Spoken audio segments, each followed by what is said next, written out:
Hi friends, నేను Ganesh. Welcome to friends tips Telugu channel. Friends, ఇంతవరకు మీరు మా ఛానల్ సబ్స్క్రైబ్ చేయకుండా please subscribe my channel and activate bell icon.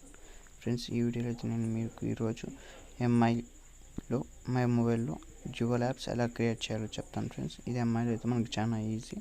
ఇప్పుడైతే మనం వీడియోలోకి వెళ్దాం. ఫ్రెండ్స్, మనమైతే సెట్టింగ్స్ని ఓపెన్ చేయాల్సి ఉంటుంది. సో సెట్టింగ్స్ని అయితే ఓపెన్ చేయండి. సెట్టింగ్స్లోకి వెళ్ళి డ్యూయల్ యాప్ అని సెర్చ్ చేయండి. ఫ్రెండ్స్, మీకైతే డ్యూయల్ యాప్లకు సంబంధించిన మీకైతే అన్ని చూపిస్తున్న ఆప్షన్స్ డ్యూయల్ యాప్స్ అనేసి దానికి సంబంధించినటువంటి ఎక్కడైతే మీరు డ్యూయల్ యాప్స్ అనేది దాని మీద క్లిక్ చేసి ఓపెన్ చేయండి. ఓపెన్ చేస్తే మీకు డ్యూయల్ యాప్స్లో సంబంధించి అన్నీ చూపిస్తుంది. ఇక్కడ ఇన్స్టాగ్రామ్, ఫేస్బుక్ అనేది మనకి లేదు, ఆ రెండు రావన్నమాట. వాట్సాప్ అయితే ఆల్రెడీ క్రియేట్ ఉంది. కైజాల్ అనేది ఉంది, నా దాంట్లో చూపిస్తుంది. మీరైతే ఇక్కడ ఆప్షన్ని సెలెక్ట్ చేసుకోండి. ఇక్కడ బ్లూ కలర్లో ఉందంటే డ్యూయల్ యాప్ క్రియేట్ అయ్యినట్టు అర్థం. సో మీరైతే బ్లూ కలర్ టర్న్ చేసుకుంటే డ్యూయల్ యాప్ అవుతుంది. ఐకాన్ అనేది మీకు స్క్రీన్ మీద చూపించేస్తుంది నేరుగా హోమ్ పేజ్లో.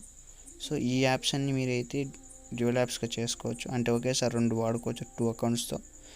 మీరు ఇక్కడైతే ప్యారలల్ ప్లేస్ అనేటివి వాడాల్సిన అవసరం లేదు.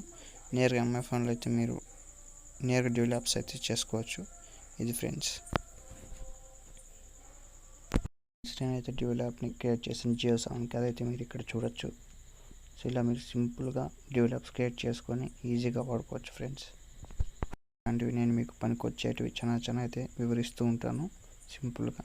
ఇలాంటివి మిస్ కాకూడదంటే మీరు మా ఛానల్ సబ్స్క్రైబ్ చేసి లైక్ చేయండి, బెల్ ఐకాన్ అయితే యాక్టివేట్ చేసుకోండి. ఫ్రెండ్స్, అలాగే మీ ఫ్రెండ్స్కి షేర్ చేసి సబ్స్క్రైబ్ చేయమని చెప్పండి, మాకు సపోర్ట్ చేయండి. Friends, okay friends, thanks for your support. Bye bye.